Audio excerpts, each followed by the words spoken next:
The wolf in sheep's clothing approach to performance cars is nothing new. It's something Volkswagen perfected when it brought the GTI to America in 1982.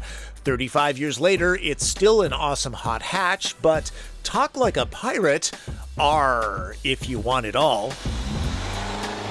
The Golf R gets more power, more drive wheels, and more ability to customize the driving experience. I'm famous for saying test drive at least 3 different vehicles before buying a car. In this case, that might be a bit of an issue. The only real competitors are Subaru WRX STI and Ford Focus RS, if you can even find one of those. Some will include the Honda Civic Type R in the mix, even though it's a front-wheel drive machine. All 4 tires drive the Ford, Subi, and V-Dub. Golf R uses Volkswagen's MQB architecture, the same as Audi RS3 and TT RS Coupe, but the Audis can easily cost an additional $15,000. That makes the R, which begins at just over $40,000, a bit of a bargain. This one is $41,780 because it's equipped with the only real option, a 7-speed dual-clutch automatic transmission known as the DSG. Yes, there's manual control. The 2-liter turbocharged 4-cylinder that prefers premium fuel brings 288 horsepower to the party. That's 60 more than GTI. Torque is 280 pound-feet. That's an additional 22.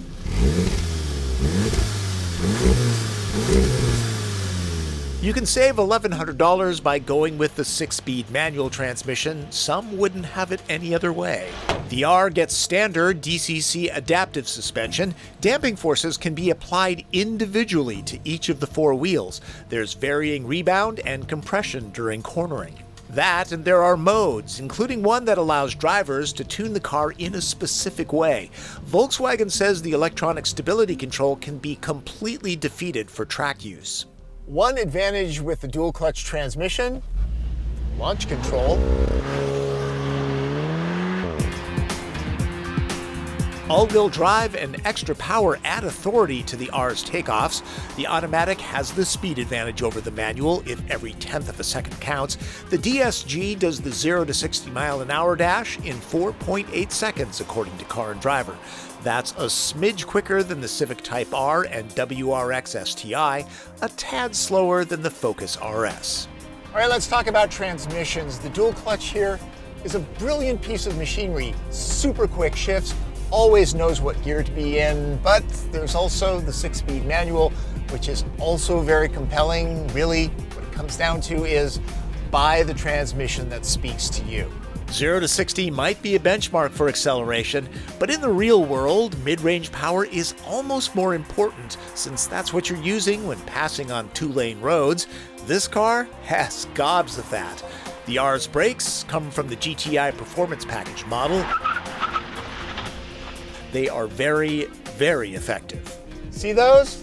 Those are 2 elk. That is why good brakes are really important, because they ran right out in front of me. When not avoiding large mammals, Golf R drivers will enjoy heroic cornering abilities. Brake torque vectoring helps, so do standard summer performance tires. The GTI handles brilliantly, the R even better, so that should tell you how good this car is. The price premium between the two is about $5,000 if you're planning to raid your retirement savings. Is the R worth the price difference over a GTI? Well, this one does have all-wheel drive and it is much more capable. The question is, are you going to use the extra performance? Sane drivers will quickly realize the only smart place to tap into the R's lofty potential is on the track, but it's not the first time a car would be bought for its emotional appeal, right? Maybe the deal breaker is the GTI's panoramic glass roof that can't be had in the R-rated model. For road trips, the R won't beat you up. Even in sport mode, the ride quality doesn't turn brittle. It's moderately quiet, too. The nice thing about the R, you can change so many aspects of it, like the ride quality and the transmission mapping. It's almost like having a number of different vehicles. It can be very docile in the city and then sharp in the country. I saw about 24 miles per gallon using premium fuel. The R is pretty efficient considering its performance, with an EPA average of 5 miles per gallon better than a WRX STI. Under low loads or coasting, the rear wheels decouple to save fuel. The center differential re-engages nearly instantly when needed. So when you go with the DSG transmission, you also get an automatic engine start-stop system. Now, it can be turned off, and it does change depending on what drive mode you're in. The R is lower than the GTI by 0.2 of an inch. Not sure if that makes it any harder to enter and exit the cabin, but I'll argue that this space is best in class. The materials have a solid look and feel, plus the door pockets are lined so things don't rattle. Remember, much of this interior is available on the standard Golf if you're looking for something less potent. This gauge cluster can be configured to put the information you need most front and center, and there are additional gauges, so you'll know how hard you really took those corners. Need a hug?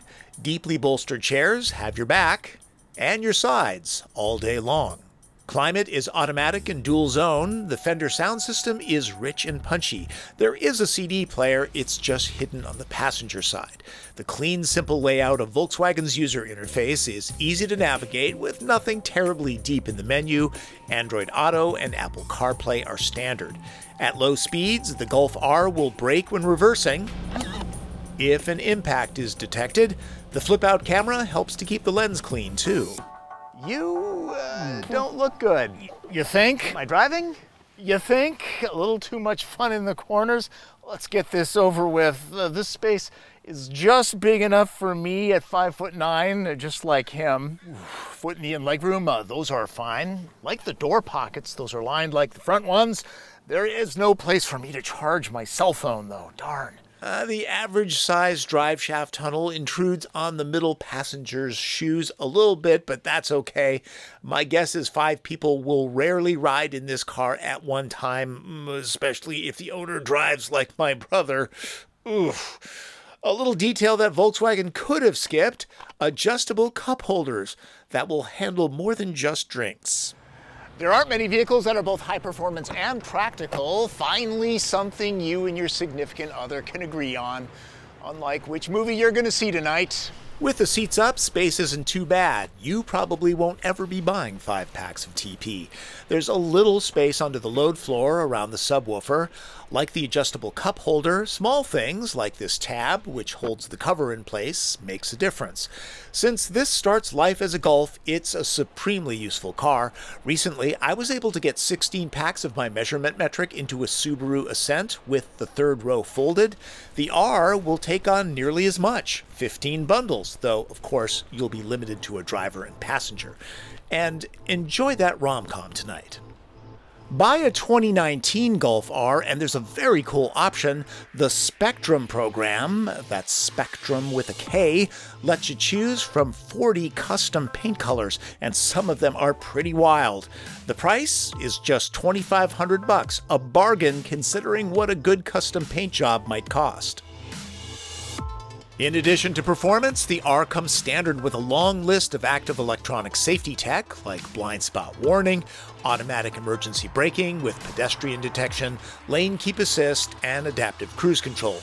$40,000 isn't exactly cheap, but at that price, the Golf R offers up everything an enthusiast will want, except for a premium badge and edgy design, but that's part of the attraction. The hatchback silhouette flies under the radar, so to speak. Who doesn't want to avoid speeding tickets? It's a wolf in sheep's clothing, all right. One that's surprisingly docile to live with.